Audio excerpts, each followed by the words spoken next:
Hello, I'm the sexual integrity coach, Dr. Stephen Davidson. Welcome to another episode of Adult Sex Education.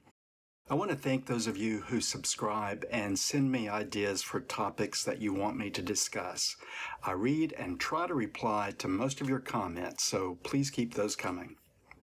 Some of the most popular episodes so far have been those pertaining to gay seniors who are navigating aging. I have received messages from viewers who are content in their senior years and still enjoying their life.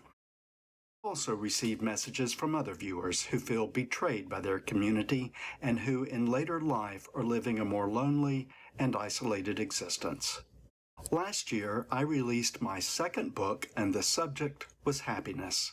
I wrote this book because in my practice, I observe that more and more people, gay and straight, feel depressed, anxious, and have varying degrees of hopelessness about their future. We've survived a rough few years, and even though I've been a licensed mental health provider for over 35 years, I've also experienced times when it was difficult to keep a positive attitude.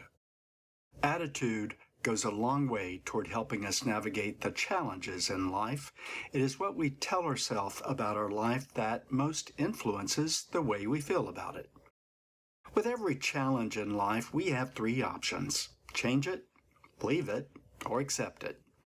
If you can make positive changes in your life, then why wouldn't you? It's easiest to make a change when we're not relying on anyone else. If we need someone else's approval or cooperation with the change, it might be more difficult to accomplish. Leaving a partner, job, or community usually comes with some inconvenience or expense. This is why some people stay stuck in situations that are making them miserable. We can get stuck in misery because it's predictable and familiar. When we get comfortable with it, it's difficult to see a way out. Look at the areas in your life where you are unhappy and determine what you can change and if there's something or someone you need to leave behind. After all, you're not obligated to be miserable. Acceptance is also a viable option. Some things can't be changed, and some things are as good as they will ever be. So you might be in situations that you can't leave, or you choose not to leave, and there is a difference. Choosing to stay in a relationship or community where you are unhappy when it's possible to leave is still a choice. Acceptance is how we make peace with the past and present, so we can better enjoy our future. One of the biggest barriers to our happiness is our search for it outside of ourself. Our fear, sadness, and anger are often reactions to external forces beyond our control. When we turn our focus inward, we begin to identify our power to achieve peace and happiness. Sometimes we avoid this because looking in can be too uncomfortable. It puts us in touch with our own accountability for our circumstances. We have regrets about our choices. Making others responsible for our happiness is another way to avoid responsibility for our own decisions and outcomes. However, this self-examination is necessary to get to the other side of it and claim that same power for good. You are the only one who will ever be living your life, so ultimately, it is your responsibility. Bad things can happen to us. People will deceive and betray us. Sometimes we do make bad decisions because they seemed like the best option at that time, given the information we had available to us then.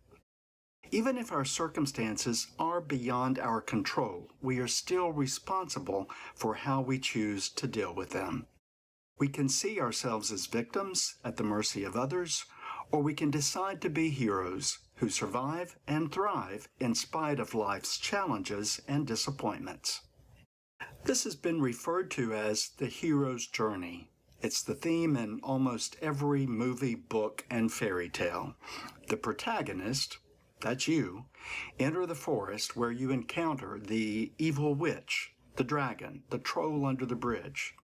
As a result of this struggle, you find your own strength that you didn't know you had, and you emerge from the dark forest as a hero, wiser, more confident, and with a new outlook on your future. Sometimes we enter the dark forest and encounter the evil whomever or whatever, and we feel like we can't get away. We don't know where to begin to take responsibility for happiness and get out of the uncomfortable situation we're in. Well, here are some suggestions for becoming accountable for your own happiness and discovering your own power to change your life. Number 1, every day set your intention to be a little happier 3 times that day. Keep it simple. It has to be attainable. What are 3 things that raise your happiness level by as much as 10%? 3 things for me are my morning coffee, an episode of Golden Girls, and a walk around my neighborhood. All 3 are easy, doable, inexpensive, and within my own control. Real happiness feels more like contentment than euphoria. If you do 3 things every day, and it can be 3 different things each day, for 7 days, that's 21 experiences of joy in a week, 90 in 1 month, and over 1,000 in 1 year. Number 2, try something new. Learn a new skill. Take a class. You found me on YouTube. YouTube is full of instruction and education videos that you can get for free. Tour a museum. Watch a documentary, join a group on meetup.com, or start your own group.